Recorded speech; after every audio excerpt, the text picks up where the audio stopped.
Welcome everybody to today's event. My name is Elena Fidian-Kasmir, and I'm the Principal Investigator of the Southern Responses to Displacement Research Project, which is co-hosting this event with the UCL Institute of Advanced Studies.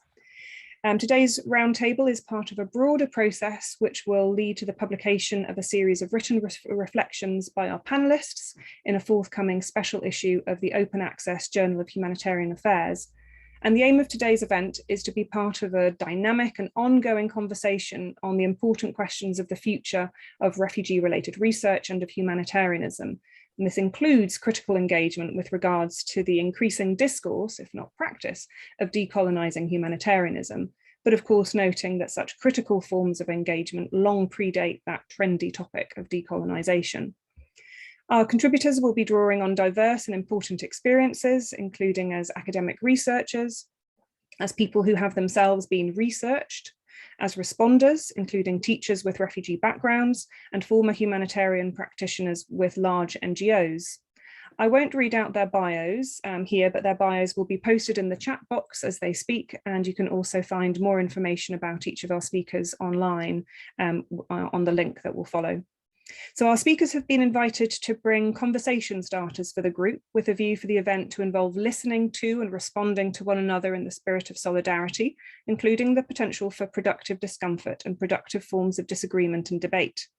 I might interject with a question, whether my own or from the audience, if you add any questions in the chat box. But otherwise, I'll be stepping back now, and I'm very much looking forward to the conversation, as I'm sure that you are all too. So thank you very much and welcome.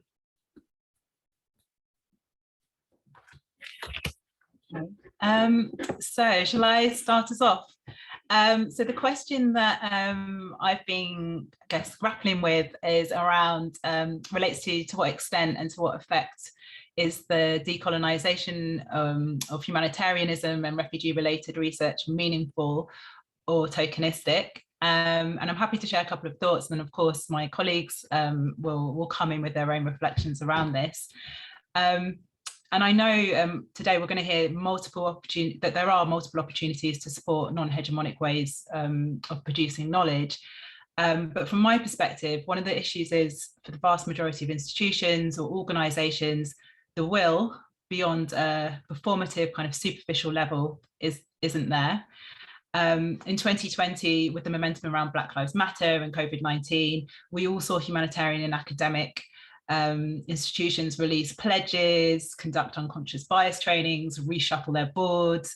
We saw them begin to use terms like decolonizing or release statements about complicity in upholding colonial values. But 2 years on, I'm not convinced the majority of institutions that their day-to-day operations have changed. And when we look at like humanitarian research, particularly when connected to INGOs, it's often positioned to maintain systems and structures with a designated role in ensuring renewed funding. Furthermore, most research processes, be it an INGO-led evaluation, an institutional grant, a PhD doctoral study program, or donors preset log frame indicators, are often designed without people most affected by a humanitarian crisis being in the room. We also know that the people who are in the room are often coming from privileged socioeconomic demographics within their context. So that's to say that people often designing these agendas have limited first-time hand experience of social inequity. So although whilst it's promising that there is this kind of growing body of critical humanitarian inquiry, the majority of scholarship that seeks to define decolonising aid is not being generated by people who are at the margins, but instead by those who are part of maybe the academic or NGO apparatus. So I'll stop there and see if anyone wants to come in and add to that. Thank you, Jess. I'm happy to jump in if that is okay. I think, Jess, like our research, and I work very closely here with Giselle and other colleagues in Latin America, I think we share some of the reflections that you put forward, not only in relation to the decolonization agenda, but also in relation to the localization of Southern research. And I think we can see certain parallels in the discourses there. For us, and I want to bring it to the localization, but I will relate it later on to discussion of decolonization. We raised a couple of questions. First is that who determines who is the local in this context?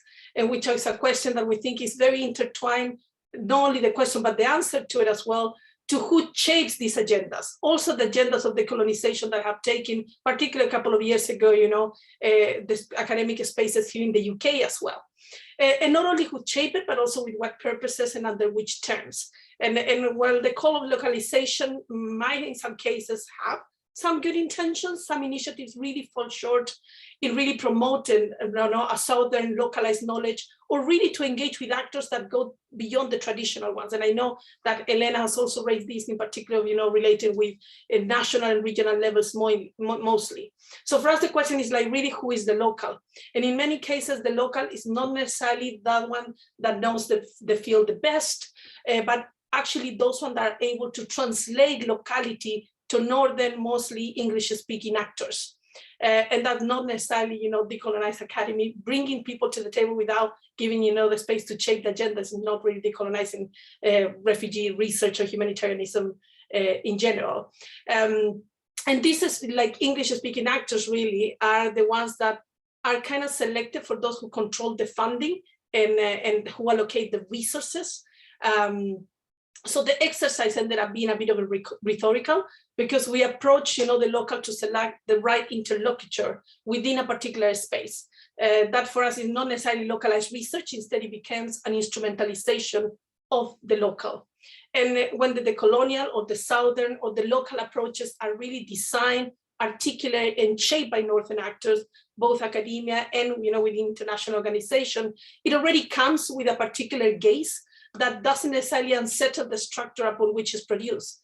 So this the same happened with discourse of decolonization, particularly in the context that Giselle and I work in Latin America, but really reproduce the same practices, the same knowledges, the same ideas under a particular banner that aims for validation. Now, the second problem we see is also more practical, because when some of the Southern voices are included to share their experiences, there are very much issues in order to participate in presence in some of these spaces. And we see even if within Latin America, and some of the conference, one of the last one that is a big one in the region in Claxo that took place in Mexico, many colleagues from other countries of Latin America couldn't even access because they didn't got visas or they got stopped at, at the checkpoint, particularly, with racialized grounds. But we said the same in the context of the UK, no? We want to work and promote with colleagues in the South, but really we don't have the structure, the visas to allow us to join us in these spaces. So we feel that, when it's really a banner and it's just like the commodification of the marketization of the decolonial localization approach, it really fell short in what it's attempting to do. I will leave it there in the meantime. Any other colleague that would like to jump in?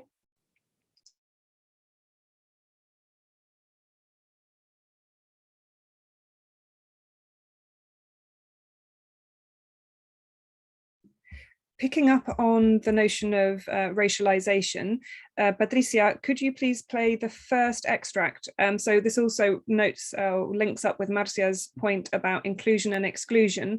So Marwan is one of our contributors for the roundtable with Jess, but unfortunately the connection from Juba is very difficult. So thankfully he's been able to share a pre-recorded audio presentation with us, which we can't play in its entirety, although it will be available as a podcast online afterwards. So we're just going to listen to one short extract in which Marwan is reflecting on racial ambiguity in the context of humanitarian response. So thank you, Patricia, for playing that for us. But most of it, challenges outweigh all. And I wanted to actually discuss little challenges I've actually encountered, and as from the point of experience. That where I think the humanitarian agencies and then the academicians should actually emphasize and put the effort to rectify and actually improve these such issues. On the first issue here, I wanted to talk about racial ambiguity. In literal meaning, it refers to a person whose racial background is not easily identifiable. And we are saying racially ambiguous people are always individuals who are frequently misidentified racially.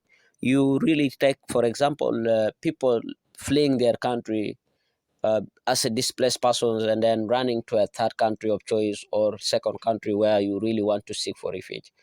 And again, you realize the host community, the humanitarian organizations coming on the ground also, sometimes when they don't address you It's like they have never understood who you are actually, and the host community actually, some of them misunderstand who a refugee is. They begin to see to be called a refugee is like you are from a different race. You are not like a fellow colleague. You are not like a fellow human being. You see, they begin to actually make you look identifiable, and you feel like you are so different. Humiliation, stigma become part of you, and then you feel like, why only me? And this actually has always has happened to actually individuals who are actually displaced. Not far from me, as one of the person who has 3 eyes being displaced from a country to another country as a refugee. And this also forced me to say that a race is perceptively ambiguous, and stigma is assigned, and normativity is imposed through discursive constraint or any other means. And therefore, racially ambiguous individuals use many forms of resistance to navigate this encounter and make identity claims that either affirm or endanger the normativity of the racial formation order. So you realize some of us, refugees or displaced persons, we always feel like, who are we then if we are not given what we feel like we need? If we find that people around me, people have come to as a visitor, always don't receive me, and then I always feel like I'm really from a different planet. You see, it's like where I come from, they don't know that these people always exist, this country exists, these communities exist, and then they always you always look like you are not being identified who you are. And that is where racial ambiguity actually comes in as a concept and as a challenge to people who are actually displaced. And as academicians or intellectual, we need to really create awareness and educate people on how to actually eradicate such error when it comes to misidentifying people or judging people without actually knowing who they are. Because some of other people begin to even say it is because of your mistake, that's why I forced you to leave your place. But actually, we always know conflict doesn't tell when it happens, and you may not know who to cause conflict, but you'll always only realize that you are a displaced person.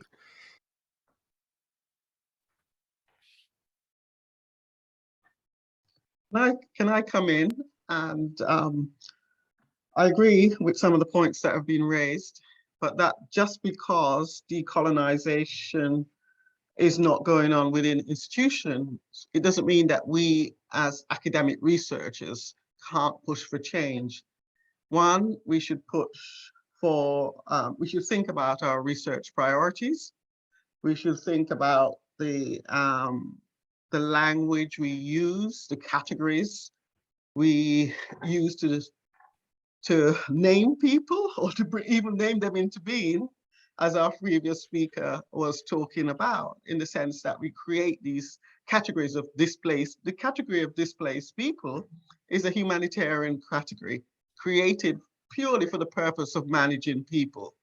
So what's our goal? I mean, what we've seen in the contemporary period, neoliberalisms, anti-welfareism, we've seen the rise of populist and anti-democratic forces that are really hostile to humane practices, to migration, to refugees. And I think what that's done is to expose the false narratives that sustain the post-war state humanitarian regimes, that humanitarian agencies are there to do good. Right? And therefore, that means that we have to be even more critical, even within our spaces. And I'm thinking about how, I mean, Aimé Césaire uses the term the boomerang effect to talk about, in some sense, the impact of colonialism, the dehumanization practices of colonialism on the colonized, but also he argues that it rebounds and impacts those who, the colonizers themselves. And I think as researchers, right, we have to be aware, COVID-19 actually shows us that it's possible for nations, people anyway, in the global north or states to sacrifice their people for an economic gain or for other reasons. But, they're not, in some sense, what I suppose what we can see is Mbembe's concept of necropolitics becoming quite a reality in places where we didn't assume it was a reality. So we need to take action. If we are it's not just refugees, us and them. Refugees are very much part of us and how we are likely to be treated. So even on an using an instrumental argument like that, I think it's important for us to actually address racism and racialization. My colleague Amber Murray and Nick Jackson have written a really interesting paper, which was published in the Association of American Geographers Journal, which was about local washing, following on from what Marcia was saying about how, international agencies now local wash development projects by bringing in local people, by using images of local people, when in fact, the same processes, the same actions are in play. So I think we need to think about what our research priorities, what questions do we ask? Where do we start our research from? That's genuinely decolonizing. Do we start from the refugees? Do we start, or do we start from the development agency?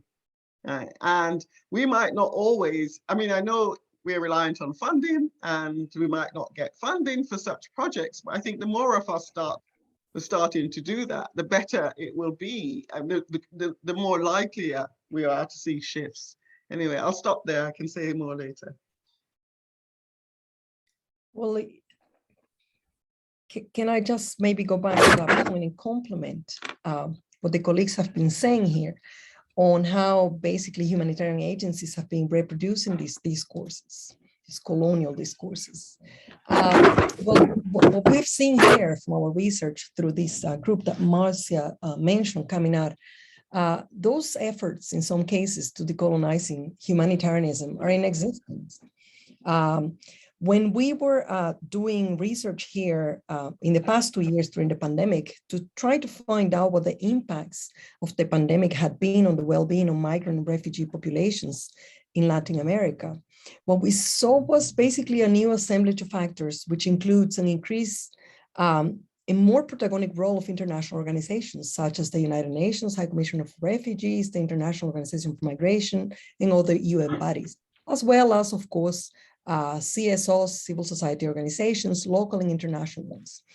And what we saw was that the increased role of these organizations, particularly during the pandemic, not only contributed to basically increasing the disengagement of the state with the people in their territories, but also kind of contributed to the production and reproduction of ideas, resources, and funding structures that are basically key to Western humanitarianism and interests, political interests. And that basically at the end contribute to this subjectification of migrant and refugee populations as humanitarian subjects, who, as we argue in a paper that we actually publish in comparative migration studies, that are then not only entitled to emergency assistance, or better, are only entitled to emergency assistance in a context, in a framework where their presence is basically rendered temporary. And along with that, maybe I'll leave that for the rest of the discussion, has to do with actually how some refugee-led organizations are leading the way in resisting to these dynamics and these movements in the region.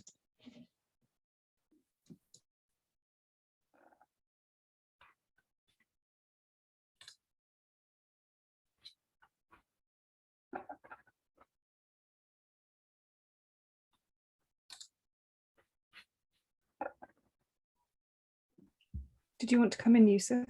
Yes, thank you. And just to add to this very dynamic conversation, as someone who I would say perhaps I position myself as, in the past, of course, somebody who's been researched, and now as currently a researcher, I think that this positionality itself perhaps complicates things even further. I think that Patricia did say about, or did touch on naming and how this name sort of should be written into being. And I do feel, as somebody who was born and raised in a camp in Lebanon, how humanitarianism is at times reduced to the name, in fact, of the donor, and how I still remember, I think that Elena, I'm sure that she still remembers this conversation with one of the researchers in Badawi camp, where he was mainly recounting an interview that he conducted with some Syrian refugees who not long ago received aid from, I believe, from a charity or an organization from the Gulf, from the Arab Gulf, and how this recipient was talking about the logo being inscribed on, in fact, the logo of this organization on his blanket, and that as he was tossing and turning, trying to fall asleep, that he would see the logo of this organization from different perspectives and different angles, so much so that this logo has continued to exist, in fact, in his sleep. And I think that this is a quite, I would say, perhaps relevant for us to think about how naming happens at the expense of the named, of those individuals who tend to receive aid, and how we're assumed that we are there to be researched and to be asked the questions. And of course, we should be grateful that we are being asked. Marwan did say they don't know who we are. In fact, I have to add to this and say, at times we don't know who we are ourselves, because things, it's about, so it's the assumption that you're there. In fact, sometimes I hear it from my mother that you have to accept this position, that you are, as a refugee in a camp, that you're there to be researched, and you're there to be interviewed, and you're there to be recorded. And in response to that, I would like, and again, social science is not my field, but I would like to recite a poem which comprises, in fact, 2 sections on our encounters with mainly anthropologists. Of course, I have friends who are anthropologists who tend to come to the camp, but also they don't understand that research should not encompass, in fact, the very existence of people. And the title of this piece is Anthropologists. I know some of them are friends, but the majority are enemies. Upon the doorstep, you observe what they observe with a lot of care. You look at them the way they look at you, curiously and obliquely. You suddenly develop a fear of imitating them whilst they imitate you. You worry about relapsing into one of your minds while sharing mundane details with them. Sometimes I dream of devouring all of them, and just once, with no witnesses or written testimonies. All of us wanted to greet her, even my illiterate mother, who never spoke a word of English, said welcome. After spending hours with us in the same room, she left with a jar of homemade pickles and the 3 full cassettes with our voices.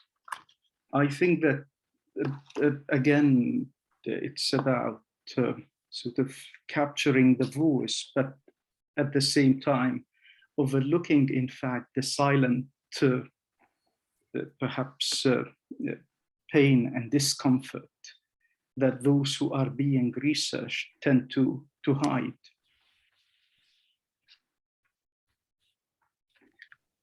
Can I just jump in here and just to thank Joseph also to shed the light into academia and researcher as part of a humanitarian machine. We are also part of migration industries in particular way. And what I found very interesting is also not only how we negotiate that, in terms of being part of the industry that we also criticize, but also how our research participants negotiate with us as well, those same terms. And that made me think, and picking up as well the point that Gisela made in terms of refugee and migrant-led organizations, particularly in the context of Latin America, we have seen very strongly how they have been claiming that not being talked about them without them.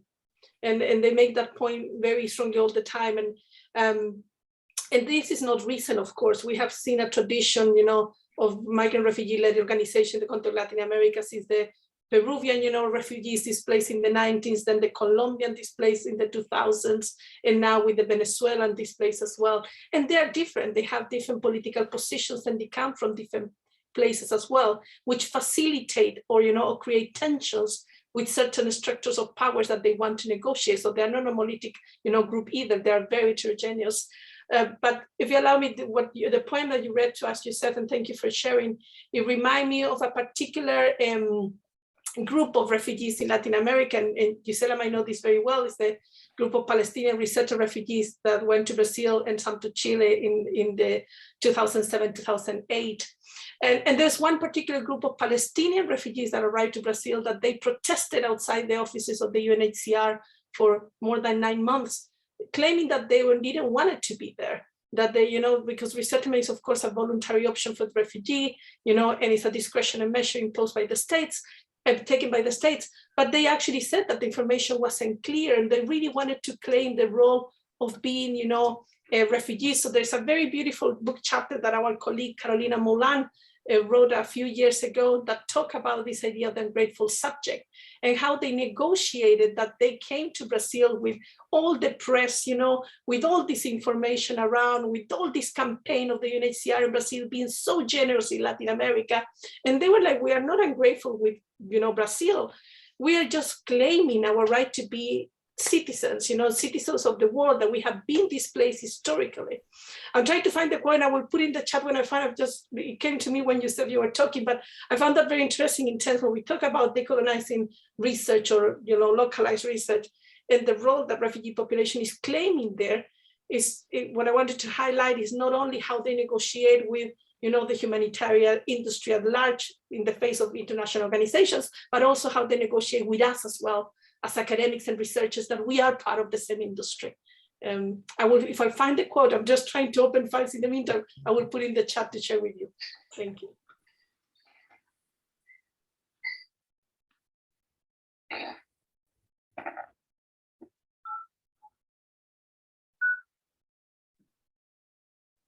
Jess, did you want to come in? Yeah, sure. And I'm holding my phone here because Marwan's actually joining us via WhatsApp. So if anyone wonders why I'm holding this at the screen. But yeah, so many really interesting points. Maybe to build on this point, Marcia's points about the research industrial complex, or the INGO industrial complex, and this idea that actually we are all kind of involved and complicit in multiple industries that have multiple interests in this system.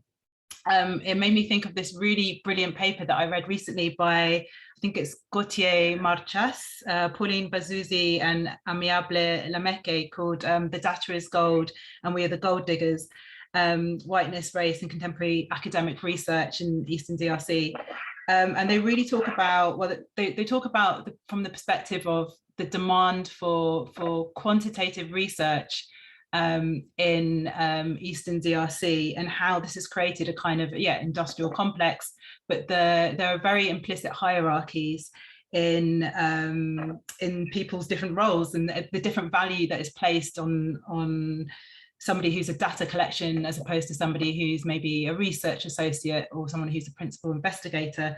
And I think one of the points they make is that whether or not it's explicit, the research industrial complex, or the humanitarian industrial complex in this case, really does rely on this kind of racial regime of hierarchy.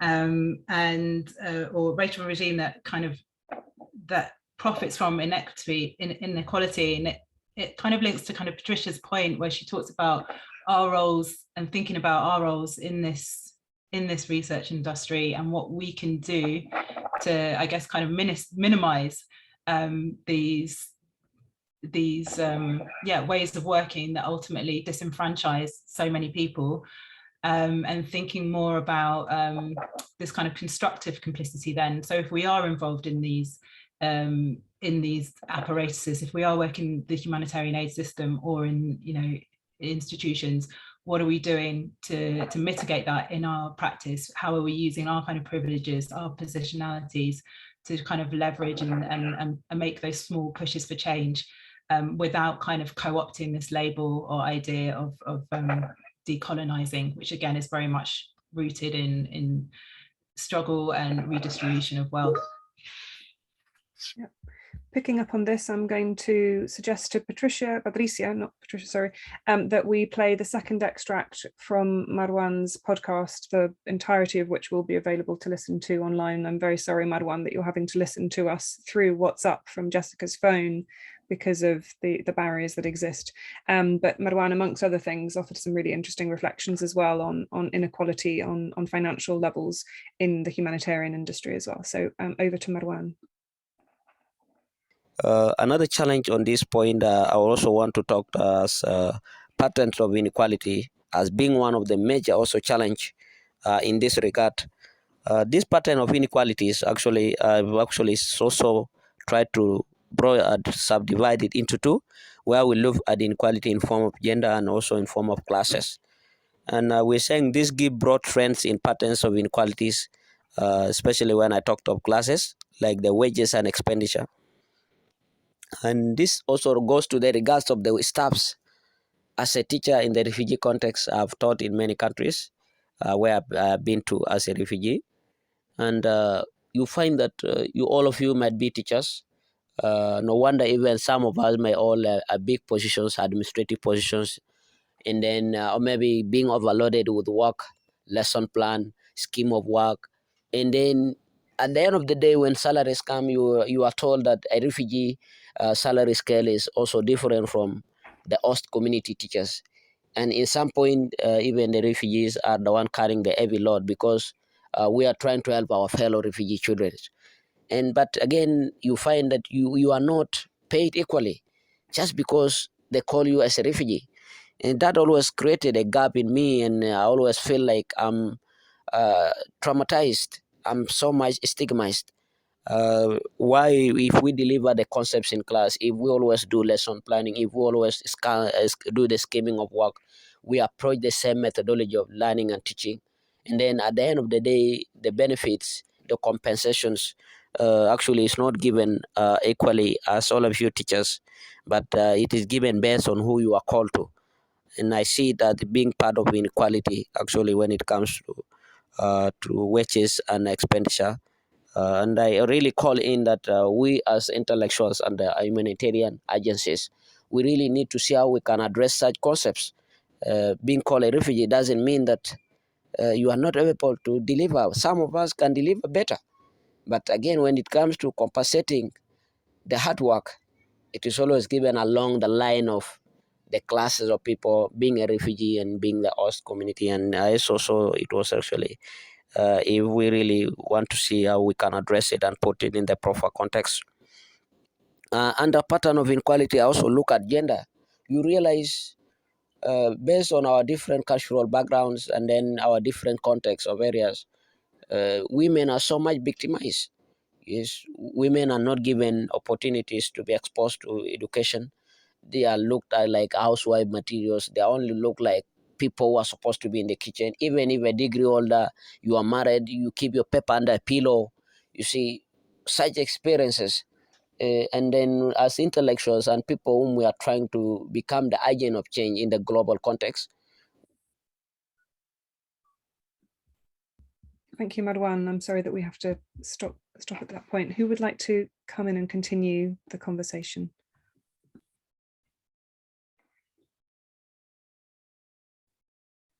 Can I say something about research methods, just following on from what Jess said?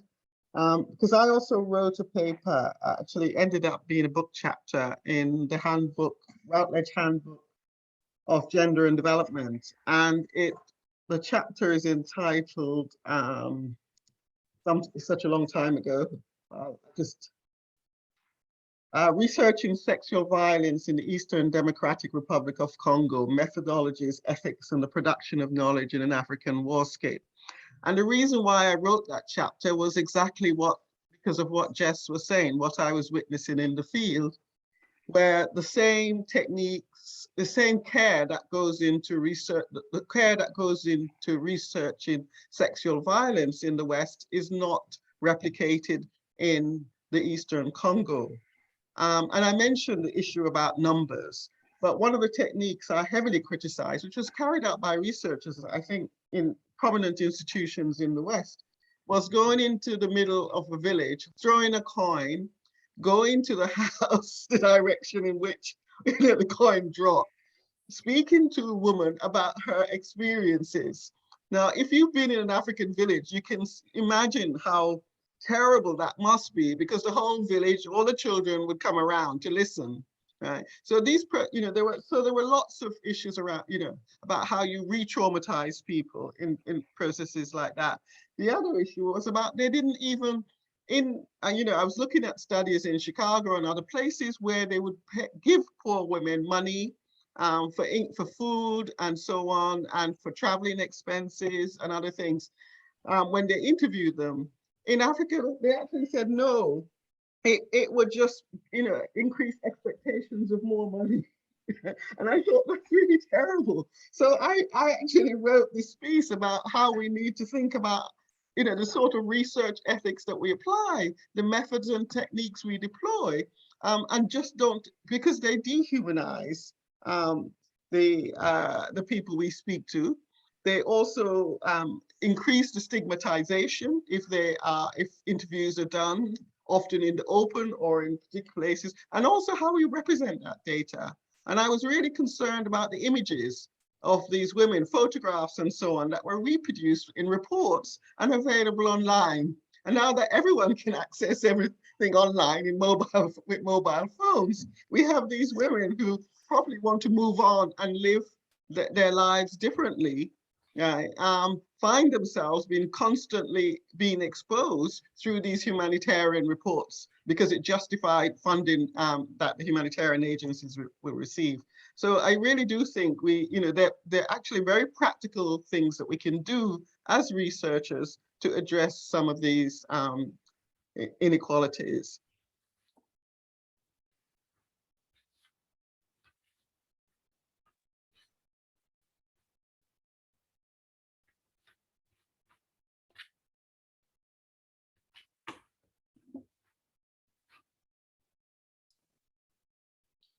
Maybe I can just jump in here. I think talking about methodologies and also the reflections that Marwan was, provoking in terms of research practices, not only about ethics as well.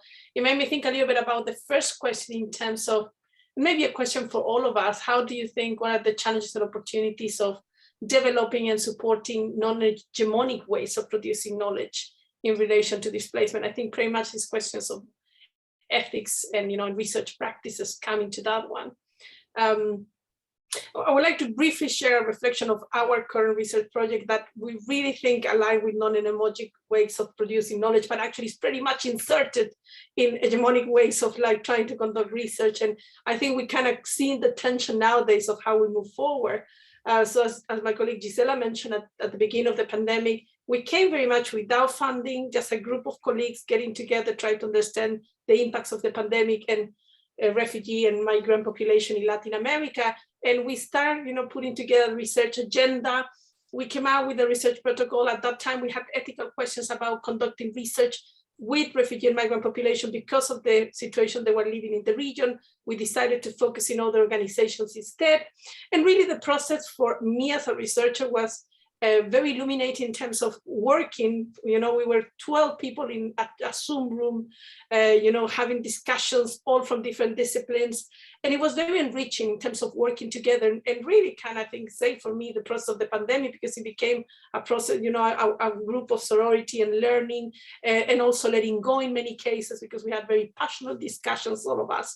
And I've been reflecting lately about the possibilities of that type of research. Later on, we got some funding, but we started with no funding whatsoever. And we managed to still produce research to a particular personal cost. It was facilitated because we were working from home, and we moved all our methodologies online, and we were able to do this. But now that we have come back to the presentiality, you know, and being face to face, and having all the commute and all the responsibilities that we have in the spaces where we work, has become increasingly more difficult for us to come together. We're still, you know, working together in the outputs from what we did in the next 2 years, but moving forward with an agenda we have discussed has become difficult, not having the funding to do so, and even finding the time.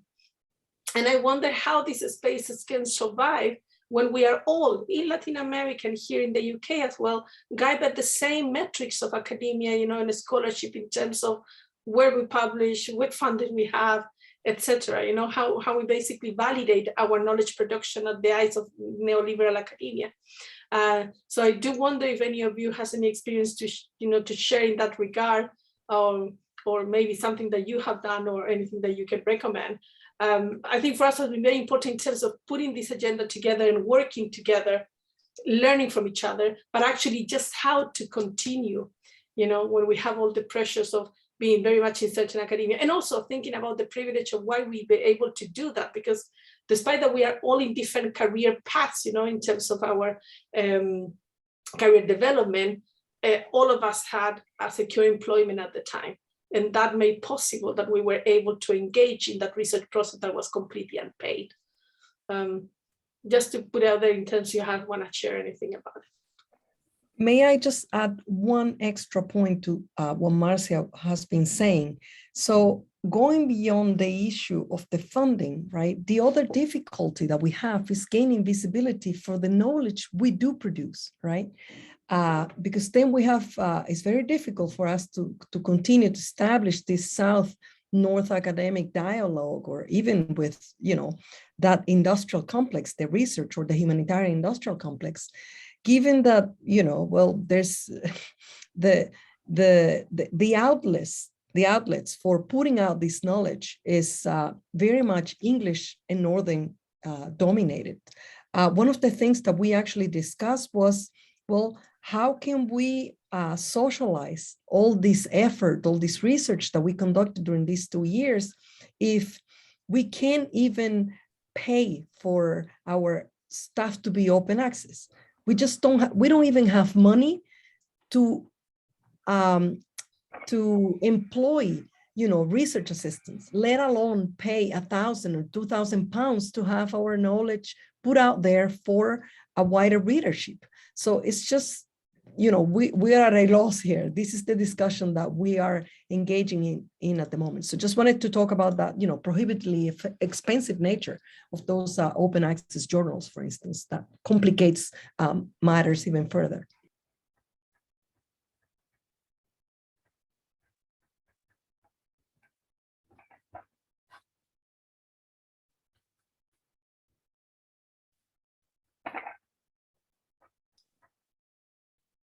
I think one more thing about journals, that we have been discussing this as well with other colleagues in other contexts, when sometimes when the research is produced, you know, and thought about, and, you know, from the local context, I feel that there's a request always to over justify why it's relevant to talk about Brazil, Colombia, Chile, you know, and Mexico. And I do wonder sometimes when I receive those comments, it's like, do they ask everybody publishing in the, you know, in the UK or in European context to justify what is that relevant? You know, why the context of Chile would be less important than what is happening in you know, in Europe at the moment. I think that's playing with the logics as well. It has changed a little bit, I think, in the last few years, and there are other outlets out there, but pretty much is something that is in the back of our minds as well.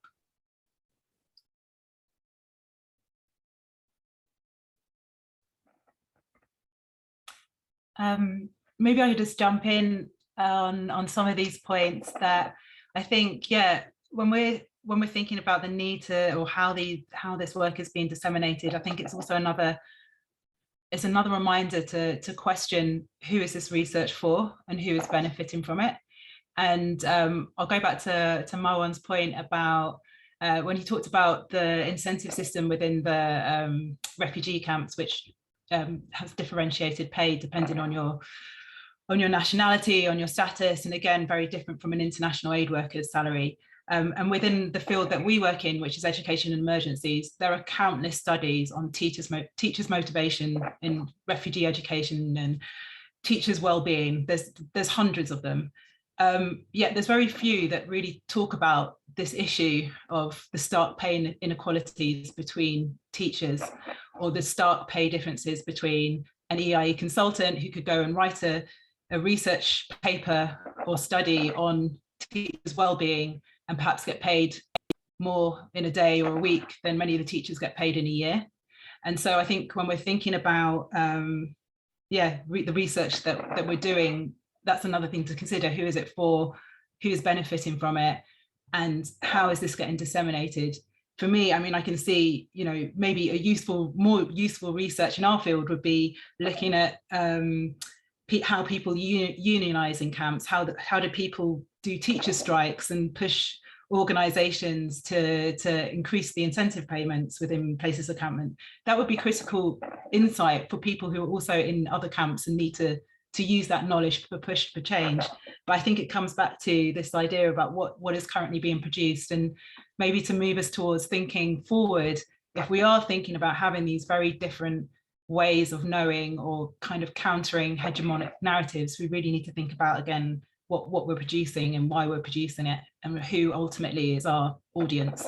Is it the person who, are we there to support that person living in the camp, or are we there for, I don't want to be like dismissive about it, but are we there just to produce books and journals that actually many people can't access or engage with?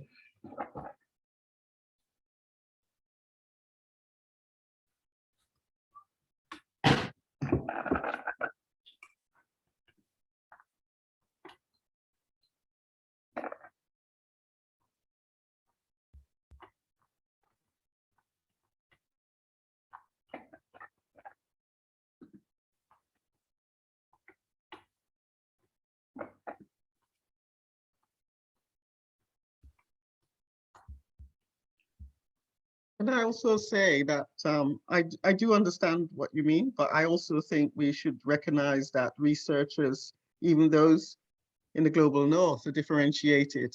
So some will have more power than others. And I'm often not seen as very powerful in the global south because I'm a Black researcher. Some people don't expect me to have any access to resources, which I don't, namely. But there are all the sorts of assumptions made by people in the global south about my ability to leverage resources or power because I'm a Black researcher. But but that doesn't necessarily mean that I can't act in a decolonial way, because it also gives me access to spaces and hear conversations that might not be open to white researchers in various situations. But nevertheless, I do think we have privileges, and because of those privileges, whether we are white or Black, we can carry out research, or we can act in ways that could be much more supportive of the refugee communities. So, for example, if you are doing research and there, I suppose like studying teacher strikes, one of the things I found was that the refugees in the community refugee teachers weren't receiving their pensions. Right? They were constantly on temporary contracts, and only those two members of, teachers who were on permanent contracts could get pensions.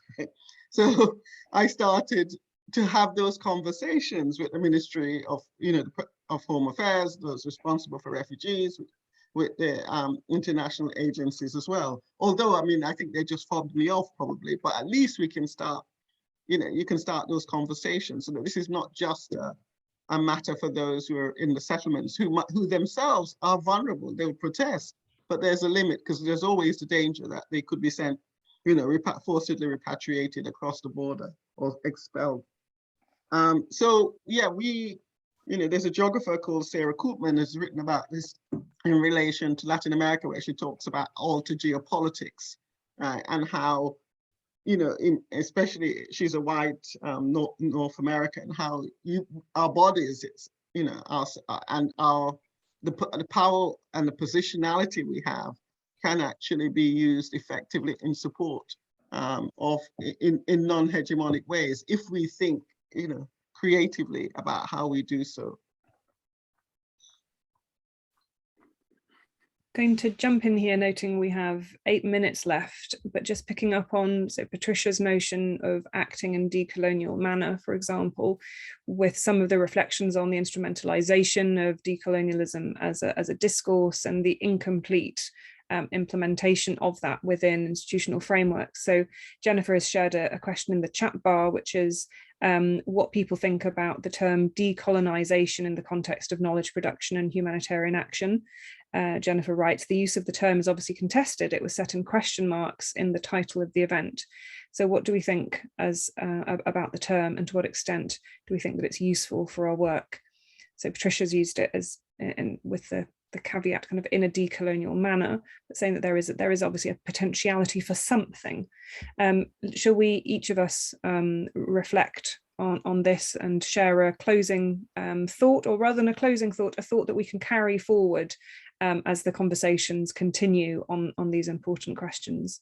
So who would like to start us off? Yusuf, I think you had some thoughts on the meaning of decolonialism and decolonization in this context. Okay, I think perhaps what we need to acknowledge is that the term itself is not consumed as a reaction or as a reactive, perhaps, proposition to something that is there, because we have to ensure that within this or these decolonial frameworks, knowledge is produced, not just knowledge in response, but knowledge as in afresh. And this is perhaps what would take me also back to the refugee camp. When we think about production of knowledge, I think that we have to perhaps assume that it is a co-production of knowledge and co-sharing as well, where the refugee is not just the interviewee, and the refugee can be also the analyst, the critical thinker, the theorist, not just the quotable, the person who features at times in a transience. So perhaps these are just brief thoughts on this.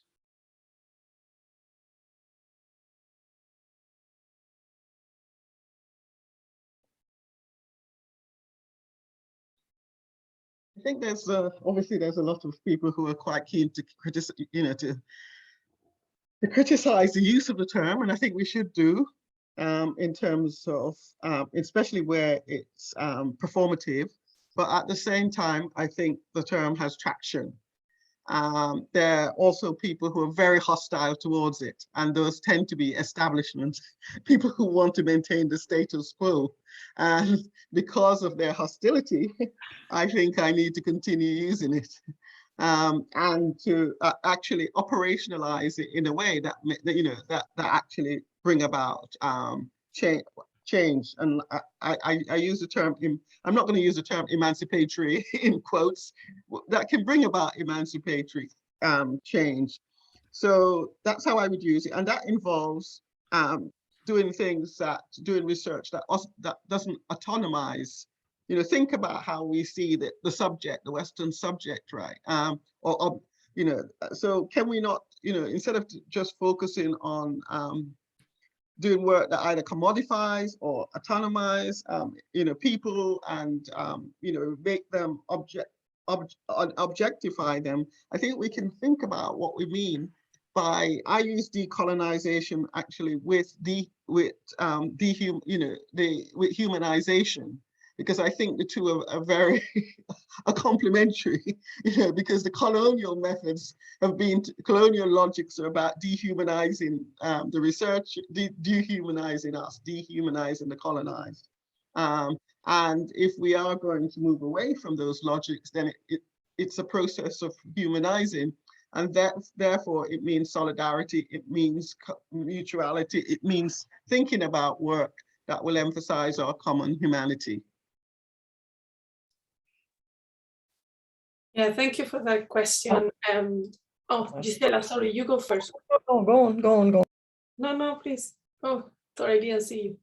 I just wanted to maybe, we have very few minutes, just following on to what Patricia said. I also find it very useful.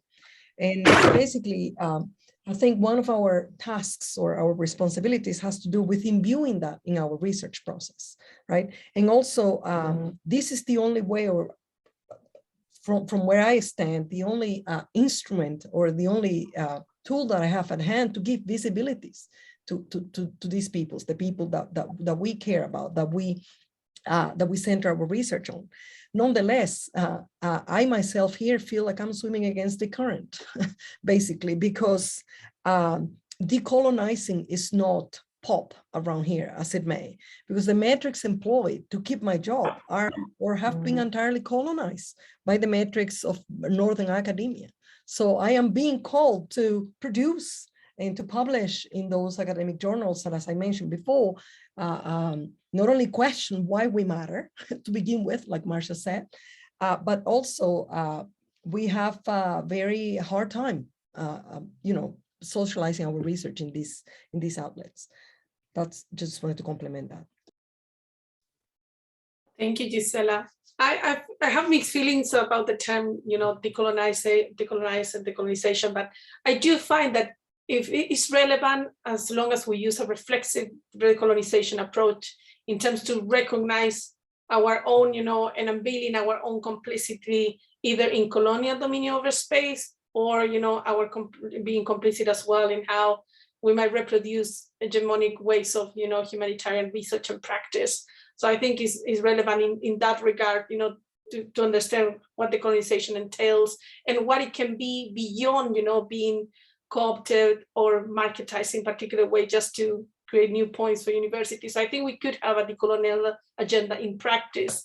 And I think maybe that relates a little bit with Hussam's question as well in the chat in terms of how realistic is the assumption of the decolonization.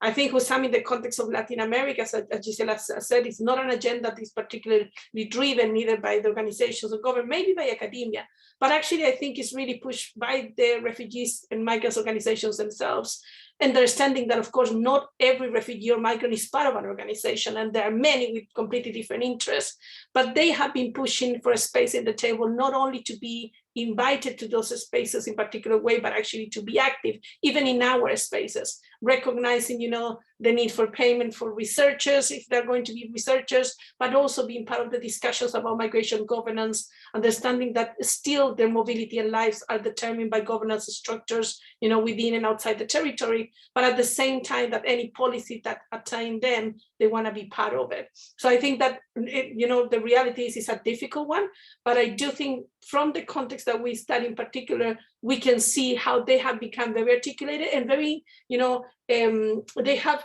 branched out beyond the territory to actually use, for example, all the digital arenas in much smarter way to not only create local links, but also transnational links that have allowed them to claim different spaces. Thanks for the questions as well. Thank you. Jess, you have the closing platform with Marwan, if you can share it with him somehow. Thank you. Yeah, just to say that I think that it's a really it's useful as a prompt to start conversations and to start challenging this idea that we're living in a post-colonial world. But for me, I think the way it's currently being used is quite depoliticized, and as we've talked about today, and we've touched on this in at different points of the conversation, the systems that we're working in are embedded within certain practices in certain industrial complexes which are working by design, And I think it's far more useful or productive for me when I'm thinking about these terms to think of the next logical step, which is moving more towards abolitionist thinking and thinking about how can we start to look at really dismantling these systems and structures that kind of exclude so many people, and start thinking much more radically about what the possibilities are out there, and kind of really stretch the kind of humanitarian imagination that way. Unfortunately, Marwan has been unable to join us for the end of the closing session, but I will share these reflections with him, and this, of course, the recording as well. Thank you so much. I'm sure all the audience members will join me in thanking our speakers for sharing their critical perspectives with us today. Sorry that we've run over a couple of minutes, but in addition to having the recording, which we'll be able to share with Marwan, we'll be posting Marwan's full podcast on the Southern Responses to Displacement website. We also, with thanks to the UCL Institute of Advanced Studies, have funding to translate an edited version of our transcript today into Spanish and Arabic to take a small step towards ensuring that such materials are more openly accessible to a wider range of audiences. And as I mentioned, this is part of an ongoing conversation which will, amongst other things, take us towards a round table in a special issue of an open access journal. And there will be many other opportunities, I'm sure, to continue both as part of this project and of many others, such important reflections and perspectives moving forwards. So thank you all. We will be keeping a note of your questions and your comments in the chat bar, as well as our panelists write up their critical reflections for the journal. So thank you to all for an excellent roundtable. I'm looking forward to continuing these conversations. Thank you. Thank you, everybody. Thank you. Thank you. Thank you, Elena, for organizing this forum. Thank you very much. You're very welcome. Yeah, thanks, everyone. Thank you, everyone. Great to meet you, Jess, as well, and Patricia and Yusuf. See you.